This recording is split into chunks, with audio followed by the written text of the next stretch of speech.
Assalamu alaikum. Today we will be discussing about asymptotic notations. Uh, पहले दो lectures में बल्कि पहले तीन लेक्चर्स में पहले लेक्चर में तो हमने इस कोर्स को देखा कि हम ये कोर्स क्यों पढ़ने जा रहे हैं। फिर उसके बाद जो है हमने इंसर्शन सॉर्ट और सिलेक्शन सॉर्ट का रनिंग टाइम, उसकी efficiency, best case analysis, worst case analysis किए। और उसके बाद आखिर में जो है अगर आपने देखा हो तो मैं थीटा नोटेशन के पास जाता हूँ और उसकी एक नोटेशन बनाता हूँ। आज उसी नोटेशंस के बारे में हम पढ़ेंगे और उसको हम कहते हैं एसिम्प्टोटिक नोटेशंस। ठीक है।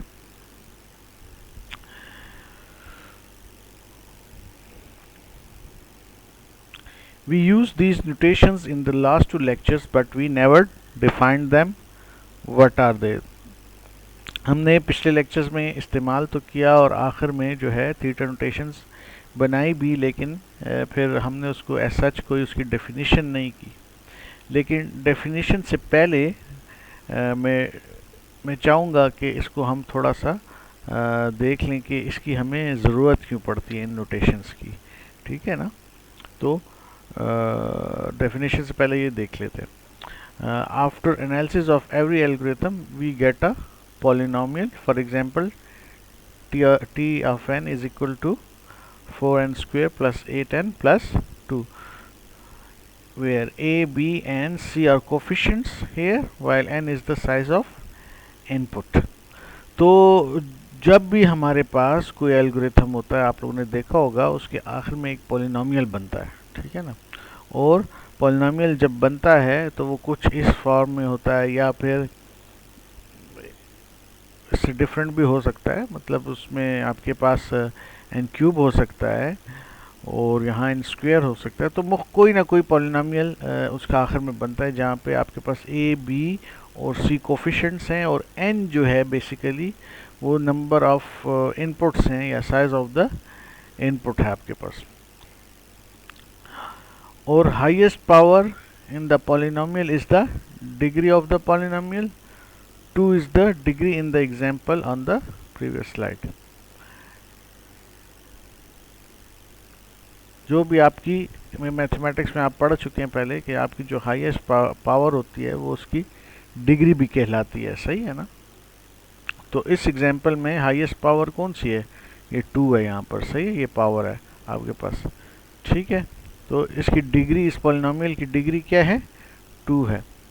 अच्छा, अब एसिम्प्टोटिक नोटेशंस की सच ज़रूरत क्यों पड़ी है या हम उनको क्यों इस्तेमाल करते हैं कि आपके पास बहुत सारे एक ही किस्म के बहुत सारे एल्गोरिथम्स होते हैं। फॉर एग्जांपल अगर हम एक प्रॉब्लम बात करें, सॉर्टिंग की प्रॉब्लम की बात करें, तो उसमें भी आपके पास बहुत सारे एल्गोरिथम्स होंगे। जैसे आपके पास इंसर्शन सॉर्ट है, सिलेक्शन सॉर्ट है, बबल सॉर्ट है। इस सर्चिंग में भी आपके पास मुख्तलिफ एल्गोरिथम होंगे। लीनियर सर्च है आपके पास और बाइनरी सर्च है। तो इस तरह आपके पास बहुत सारे एल्गोरिथम होंगे और अगर हम उनको चाहें कि हम उनको कंपेयर करेंगे तो उनके मुख्तलिफ जो हैं पॉलिनोमियल्स बनेंगे आखिर में। ठीक है ना।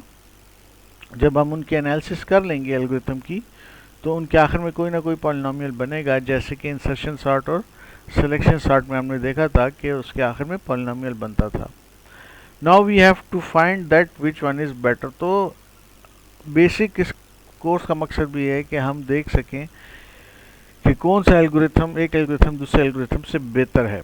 हाँ, सिर्फ पॉलिनोमियल को देखते हुए भी हम ये काम कर सकते हैं। ठीक है ना। You can find it by just looking at them but you might be in doubts. लेकिन आप अगर उसको फर्दर क्लियर करना चाहते हैं तो फिर आप क्या करेंगे? So put the value in n and then compare both algorithms. This can be time consuming. तो अगर आपके पास दो पॉलिनोमियल हैं, ठीक है, और अगर आप देखना चाहते हैं कि कौन सा एल्गोरिथम स्लो है तो और कौन सा एल्गोरिथम फास्ट है, तो दोनों जो पॉलिनोमियल्स हैं उनमें आप वैल्यू पुट करें एन की जगह। जो भी एन की वैल्यू आपकी साइज ऑफ इनपुट है वो उसमें पुट करें।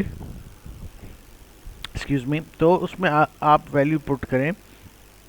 तो जो वैल्यू बड़ी होगी तो इसका मतलब है कि वो एल्गोरिथम टाइम ज़्यादा लेता है, लेकिन ये एक टाइम कंज्यूमिंग प्रोसेस है। ये जो this can be time consuming, कि आप उसमें वैल्यू डालते हैं और फिर उसका आउटपुट निकालते हैं। सो हम क्या करते हैं, हम डोमिनेटिंग टर्म को यूज़ कर लेते हैं आसानी के लिए, ठीक है ना। पॉलिनॉमियल की डोमिनेटिंग टर्म को हम यूज़ करते हैं, ठीक है। इस केस में जो आपकी डोमिनेटिंग टर्म है, क्योंकि ये n स्क्वेयर है तो ये वाली जो है dominating, so we need to find the dominating term which is the term with the highest power. इसमें हाईएस्ट पावर आपके पास 2 है, तो ये आपकी डोमिनेटिंग टर्म है, तो इसको हम ले लेते हैं, ठीक है। We can use the dominating term to compare algorithms. To make it better presentable we use mathematical notations. तो हम दो कैलकुलेशन को कंपेयर करने के लिए सिर्फ डोमिनेटिंग टर्म को देख सकते हैं, ठीक है ना, कि इसमें n स्क्वेयर है, दूसरा एल्गोरिथम है उसमें भी n स्क्वेयर है, तो इसका मतलब है दोनों एल्गोरिथम, अगर दोनों के वर्स्ट केस में डोमिनेटिंग टर्म जो है n स्क्वेयर है, तो इसका मतलब है दोनों एल्गोरिथम जो हैं उनकी डोमिनेटिंग टर्म n स्क्वेयर है। इसका मतलब दोनों एल्गोरिथम बराबर हैं, उनकी स्पीड बराबर है, या उनका रनिंग टाइम जो है बराबर है, ठीक। और डोमिनेटिंग टर्म अगर डिफरेंट हो, फॉर एग्जांपल एक की n क्यूब हो और एक की n हो, अगर फॉर एग्जांपल दो पॉलिनोमियल्स हैं, अभी तो यहाँ पर ऐसे सच कोई एग्जांपल नहीं है, लेकिन ऐसे दो पॉलिनोमियल हो कि एक में n क्यूब डोमिनेटिंग टर्म हो और एक में n हो फॉर एग्जांपल, तो n वाला जो होगा एल्गोरिथम वो फास्ट होगा और n क्यूब की वैल्यू ज़्यादा आएगी जब वैल्यू अगर आप पुट भी करें तो, और देख कर भी आपको पता चलेगा। अच्छा, अब इसको बेटर प्रेजेंटेबल करने के लिए कि हम डिस्कशन में कभी इसको बात करते हैं आपस में, क्योंकि ये सिर्फ थीटा नोटेशंस नहीं है, बाद में आप देखेंगे और भी नोटेशंस होंगी, ठीक है ना। तो इसको बेटर प्रेजेंटेबल करने के लिए कि डिस्कशंस में या बुक्स में लिखने के लिए तो हम उसको सिंपल कह देते हैं, उसके साथ हम मैथमेटिकल सिंबल को यूज़ कर लेते हैं, ठीक है ना, जिसको हम नोटेशन भी कहते हैं, ठीक है ना। तो उसको सिर्फ अच्छा लगने के लिए या आसानी से समझने के लिए हम नोटेशंस यूज़ करते हैं, ठीक है। अब आपको समझ आ गई होगी कि एसिम्प्टोटिक नोटेशंस हम क्यों इस्तेमाल करते हैं। हम इसलिए डेफिनेशंस की बाद में आ रही है, सिर्फ अभी ये कि क्यों इस्तेमाल करते हैं। इसलिए इस्तेमाल करते हैं कि अगर आपके पास दो एल्गोरिथम हैं और उनको हमने डिस्कस करना है, तो हम बताते हैं कि भाई इसका जो टाइम है थीटा n स्क्वेयर है या थीटा n क्यूब है, ठीक है। तो उसको बेटर प्रेजेंटेबल बनाने के लिए सिर्फ हमने ये काम किया है। हम डोमिनेटिंग टर्म से भी काम कर सकते थे, वैल्यू पुट करके भी निकाल सकते थे, लेकिन इसको बेहतर तरीके से प्रेजेंट करने के लिए सिर्फ हमने नोटेशन इस्तेमाल किए, ठीक है। अब थोड़ी देर में इसकी हम डेफिनेशन भी देखते हैं।